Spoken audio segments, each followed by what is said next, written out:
We're at Limberlost Place. There's nothing like this that exists anywhere in the world, really.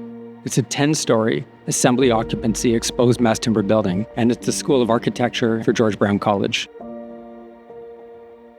Everything about this building was purposeful, from the shape of the building, the slope of the roof, the material selection, the window-to-wall ratio. Everything is done to meet sustainability goals and to make a beautiful building.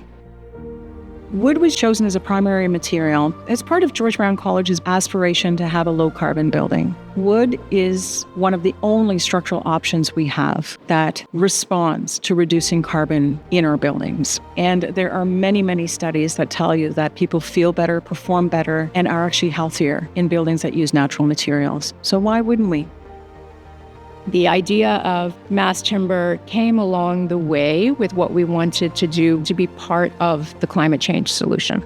We know we're going to continue to build buildings. How do we do it from a sustainable perspective? And more than that, we wanted to be part of research around mass timber. We identified kind of this dance between the steel and the mass timber right from the beginning. We knew it was going to be a bit of a challenge. How are we going to sequence this? How are we going to get from the ground all the way up? One of the challenges was sneaking a 10-story building into a site that really could only occupy a 9-story building. Our structural engineers came up with what we call a slab band. Normally, you'd need probably a meter-deep beam to span 9 meters. Well, we tried to do that in 400 millimeters. And we did that by using this 7-ply CLT panel with compositely connected 100 mil concrete topping. And they're connected with steel plates. So when you combine those two elements together, it creates a very thin, very stiff, beamless system. That allowed us to reduce our floor-to-floor and sneak that extra story into the building. In choosing a mass timber solution, it was already looking at the embodied carbon, the carbon that goes into the making of the materials and how they perform on the planet through that industrial process. We reduced the greenhouse gas emissions, we reduced the energy consumption for both heating and lighting, using photovoltaics, deep water cooling, natural ventilation systems, passive systems such as harvesting daylight. From an operational carbon perspective, the building has one of the highest achieving energy performances in the city of Toronto.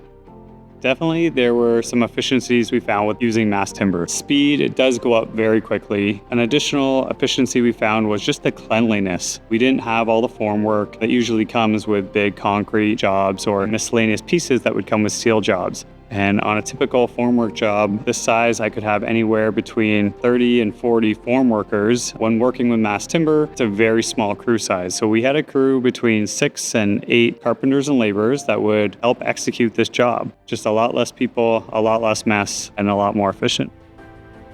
One thing that I just think is mind-blowing is that mega column in the learning landscape. I mean, this thing is 22,000 pounds. The magic of one day, the entire learning landscape was constructed, including that column. The bridge is very unique. It was actually assembled in situ and then lifted into place. It just dropped into place as planned, and it was incredible and a really celebratory moment for us. It's an absolutely beautiful building. I think it reflects everything we wanted to do from the beginning. The warmth of the mass timber, the feel of the mass timber. We have met our sustainability targets. The building is operating as designed from an energy effectiveness perspective. This really, for George Brown, sets the standard for what we will now want to do for all of our buildings going forward. This project has emerged really as a project that expresses what the wood wants to be and expresses the spirit of the forest. What we really want for the mass timber movement is for every building to see this as a possibility. If we have to build, let's do it the right way.